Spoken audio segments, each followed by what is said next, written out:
ఆశీస్సుల కోసం నేను కొంతమంది కార్పొరేటర్లు ఈరోజు పరవాడ మండలంలో కార్పొరేటర్లే మాజీ ఎంపీపీలైన అప్పలనాయుడు గారు, పైలి జగన్నాథరావు గారు ఇలాంటి వాళ్ళని కలవటం, మీరు ఆశీస్సులు కోరటం.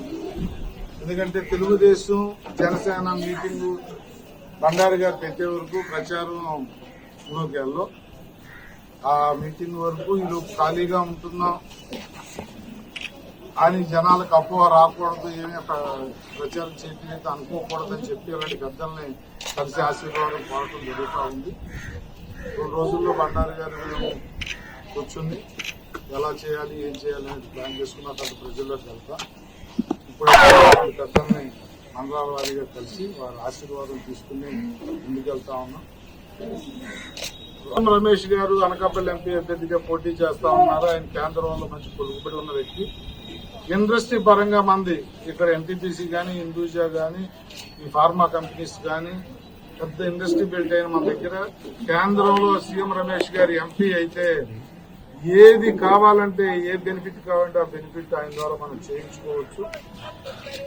బీజేపీ ప్రభుత్వం కేంద్రంలో వస్తుంది కాబట్టి మన అభ్యర్థి, మన ఎంపీ అక్కడ ఉంటే గత అభ్యర్థుల్లాగా గతంలో మరి డాక్టర్ సత్యవతి గారు వెళ్లారు. ఆవిడ వ్యక్తిగతంగా నేనేమో అన్న కానీ ఆవిడ వైసీపీలో ఉంది, కేంద్రంలో బీజేపీ ఉంది. ఏం చేయగలిగిందో మనం అందరం చూసాం. గూడుబుచ్చాల నాయుడు రేపు పొద్దున్న వెళ్ళినా కూడా జరిగేది అదే.